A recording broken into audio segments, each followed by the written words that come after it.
दोस्तों बहुत बहुत स्वागत है आपका स्टॉक युक्ति यूट्यूब चैनल पर। और आज के इस वीडियो में हम आपके साथ बात करने जा रहे हैं गल्फ ऑयल, ऑयल इंडिया और एक और शेयर मैं आपको बोनस टिप्स में दूंगा, उसके बारे में भी जरूर बात कीजिए। ये वीडियो मैं क्यों बना रहा हूँ, क्योंकि मेरे पास ना एक क्यूरी आई थी। एक हमारे दर्शक है, उनका ईमेल आया हमारे पास, उन्होंने बोला कि भाई आप इन दोनों के बीच का डिफरेंस बताइए। तो ऑल दो इन दोनों के बीच का डिफरेंस बनता नहीं है दोस्तों, बट मैं फिर भी आपको पूरी कोशिश करूंगा कि इन दोनों कंपनीज के बीच का डिफरेंस स्टॉक के लहजे से बता सकूं। दोस्तों आशा करता हूं कि इस वीडियो को पूरा सुनेंगे, क्योंकि वीडियो में ना हम फंडामेंटल, टेक्निकल और किस तरीके से आप स्टॉक को फेयर वैल्यू पे पकड़ सकते हैं वो हम ढंग से समझेंगे। वीडियो नहीं है दोस्तों, ये पूरी की पूरी आप समझ लीजिए स्टॉक मार्केट की क्लास है। इसके बाद लॉन्ग टर्म इन्वेस्टमेंट के लिए आप कभी भी लंबी अवधि के लिए किसी स्टॉक में फंसोगे नहीं कि हम भी हमने महंगे पे ले लिया और अब हम क्या करें। अनलेस एंड अनटिल आप ऐसा ना हो कि आप स्प्रिंग ट्रेडिंग कर रहे हैं और फिर आप स्टॉक में फंस जाएं और लेकर बैठ रहे हैं, वो बात अलग है।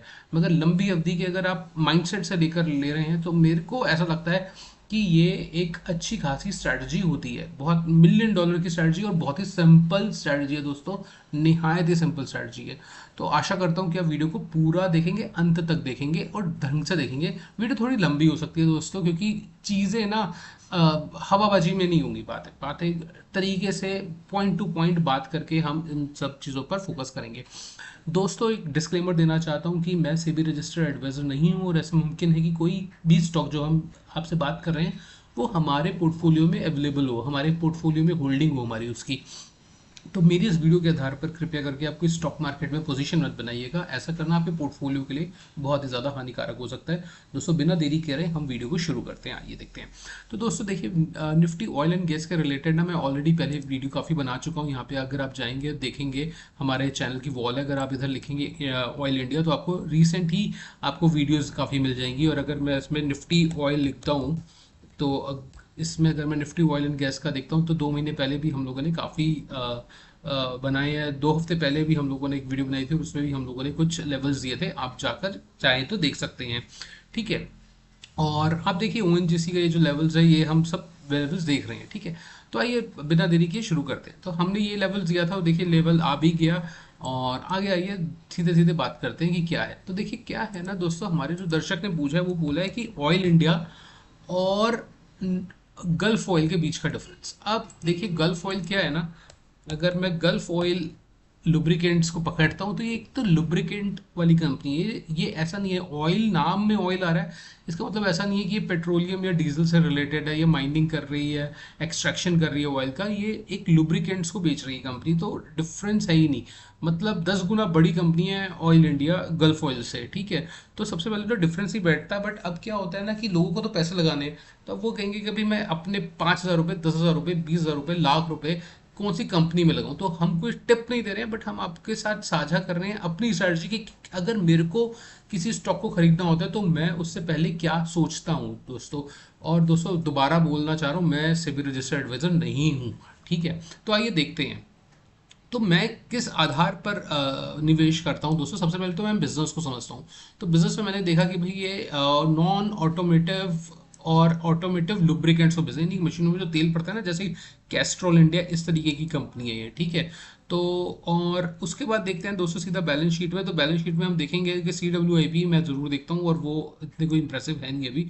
ये सब तो डे टू डे ऑपरेशंस, जो बिजनेस एज यूजुअल BAU के रिलेटेड जो पैसे खर्च होते होंगे, ये वही पैसे हैं। ठीक है, रिजर्व्स अगर कंपनी के पास देखें तो अच्छे खासे हैं, और बोरोइंग कंपनी की कम है। फिक्स एसेट्स कंपनी की कॉन्टिन्यूसली बढ़ ही रही हैं, कम नहीं हो रही हैं। तो ऐसी तो कंपनी अच्छी होती हैं।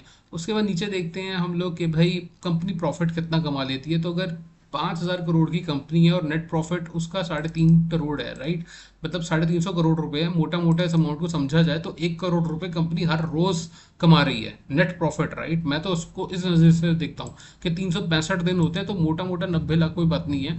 मतलब 365 दिन होते हैं तो 356 करोड़ रुपए हर रोज कंपनी कमा रही है। ठीक है, तो बहुत अच्छी बात है भाई, 1 करोड़ रुपए रोज की कंपनी की नेट प्रॉफिट आ रहा है। और अगर देखा जाए तो कंपनी का ऑपरेटिंग मार्जिन भी 13% का है। 10% से ऑपरेटिंग मार्जिन अगर ऊपर होता है तो मेरे को बढ़िया लगता है। क्यों 10% से ऊपर अच्छा लगता है दोस्तों? 10% का आप देखिए ना, मतलब अगर हम दुकानदारी करते हैं तो 10% का margin it's good enough, right. अगर हम होलसेल की दुकानदारी करते हैं तो 10% का मार्जिन भी नहीं मिलता है। है ना। तो यहाँ पर तो 13% का मार्जिन मिल रहा है, ठीक है, तो वो सही है। और अगर कंपनी पुराने मार्जिन को अपने अचीव करती है विच इज़ लाइक 18 और 17%, तो उसका प्रॉफिट बढ़ेगा ही बढ़ेगा, ठीक है। तो ये कंपनी के कुछ हाईलाइट्स मैं इस तरीके से देख लेता हूँ मोटा मोटी तरीके से।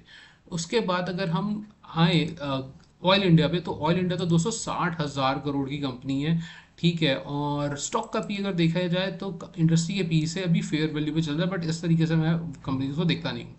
R O E R O सी इसकी भी बेहतर है। अगर गल्फ ऑयल की देखूँ R O E R O सी, तो इसकी भी सुपर है, ये तो मतलब बहुत अच्छी मैं मानूंगा। और डिप भी नहीं है तो ये तो बहुत अच्छी बात है, ठीक है। तो आर ओ भी कंपनी की काफ़ी अच्छी है और इम्प्रेसिव ग्रोथ भी है।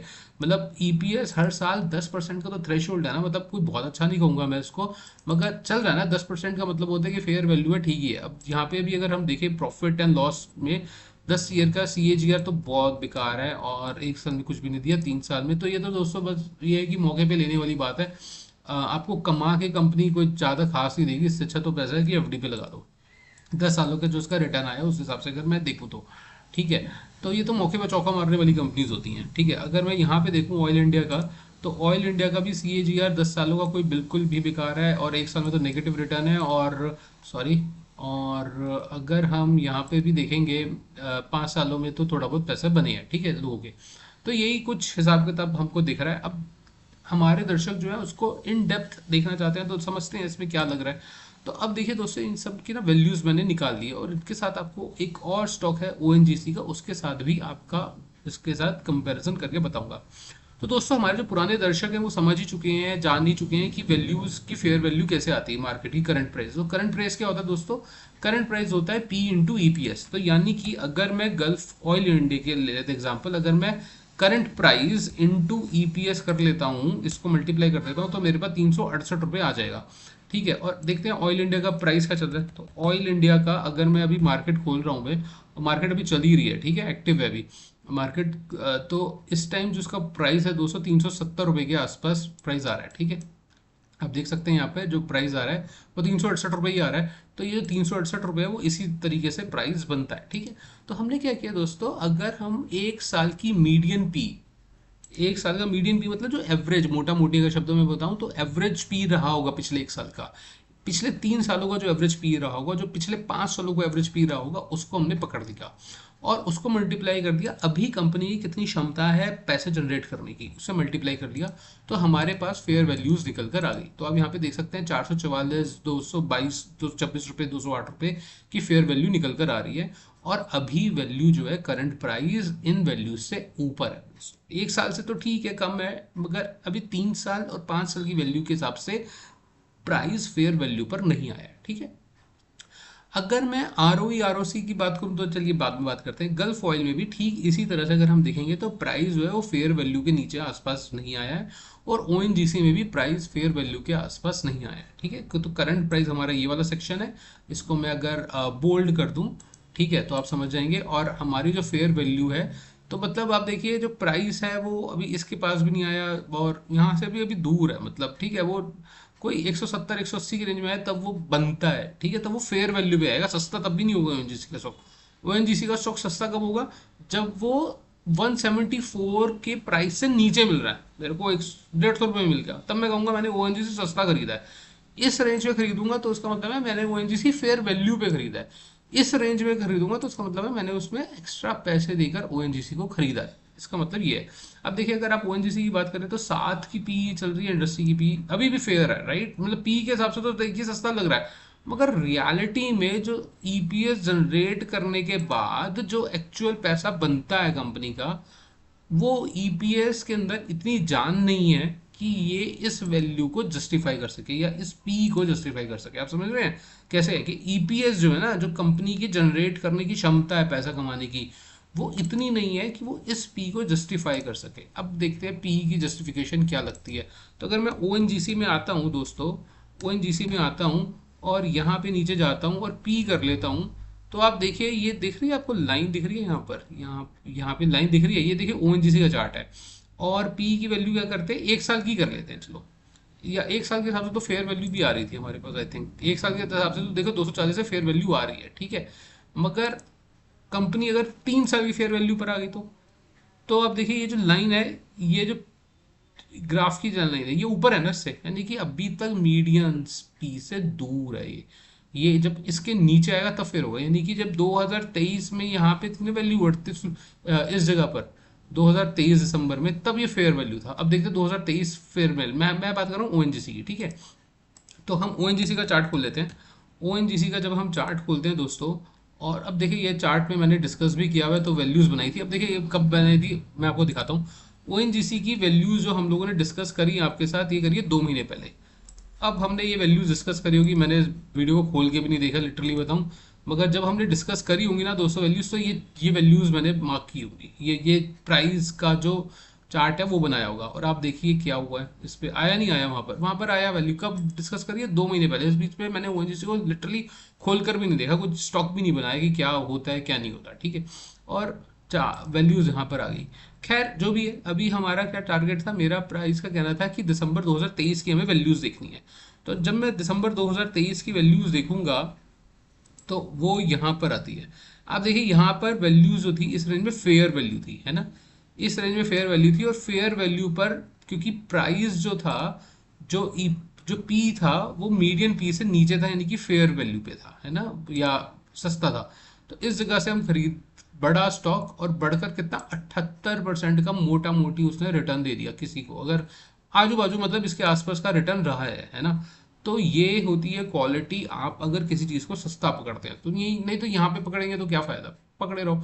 हालांकि कुछ स्टॉक्स मैंने भी इधर पकड़े हैं, और क्योंकि अचानक इतना फॉल आया था और मैं ना पिछले दिनों बाहर भी चला गया था, तो मैं ट्रैक ही नहीं कर पाया, और उसके बाद देखिए मैं भी फंसा हूँ। मतलब मैं ओएनजीसी की बात नहीं कर रहा, मैं किसी और स्टॉक्स में फंसा हूँ, मगर उसमें जो इन्वेस्टमेंट है ना मेरी, that is not even the 0.05% of my entire portfolio.